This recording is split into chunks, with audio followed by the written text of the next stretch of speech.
In the whimsical world of whispering woods, nestled between sparkling streams and ancient, moss-covered trees, lived a wizard named Oliver. But Oliver wasn't like the grand wizards you read about in dusty old tomes. He didn't have a long, flowing beard, nor could he conjure fireballs or summon thunder.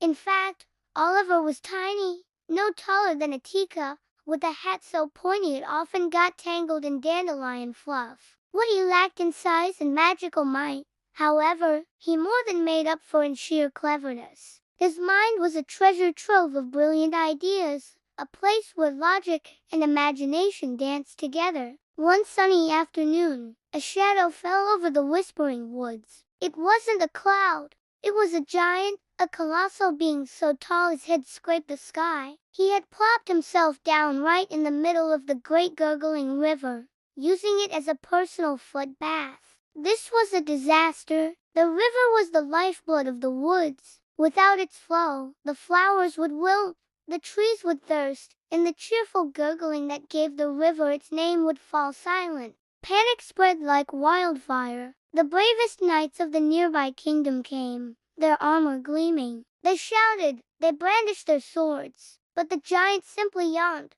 creating a gust of wind that nearly blew them all away. Powerful sorcerers arrived, chanting complex spells, but their magic just tickled the giant's colossal toes. Everyone was stumped. Fear turned to despair, but not for Oliver. While everyone else was focused on the giant's immense strength, Oliver was focused on something else entirely. He watched the giant swatting at butterflies, saw him looking bored and a little lonely. An idea, small and bright like a firefly, sparked in Oliver's mind. He scurried through the tall grass, climbed a mushroom to get a better view, and cleared his throat.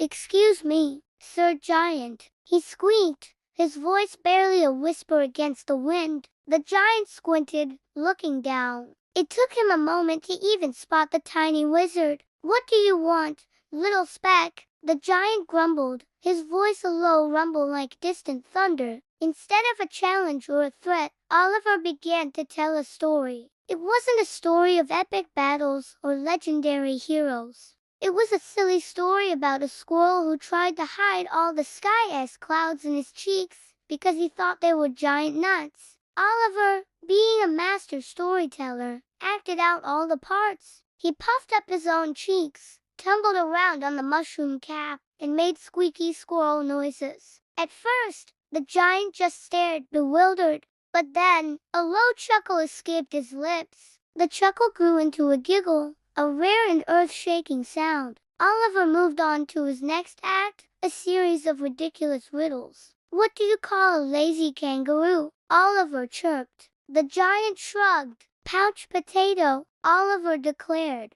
A great, booming laugh erupted from the giant. It was a laugh so powerful it shook the leaves from the trees and sent ripples across the stranded puddles of the river. He laughed so hard that tears, each the size of a small pond, streamed down his cheeks. He clutched his stomach, rocking back and forth, completely forgetting why he was sad and bored in the first place. He laughed, and as he roared with delight, he stood up to get a better breath. He took a huge step back to steady himself from another wave of giggles. And just like that, he was no longer in the river. He didn't even notice. The water, freed from its colossal dam, surged forward with a joyful roar, flowing once more through the heart of the woods. The people of the woods, the knights, and the sorcerers all stared in stunned silence. They had tried to fight a mountain with muscle and magic, but it was a whisper of wit that had moved it. Oliver, perched on his mushroom, simply tipped his pointy hat.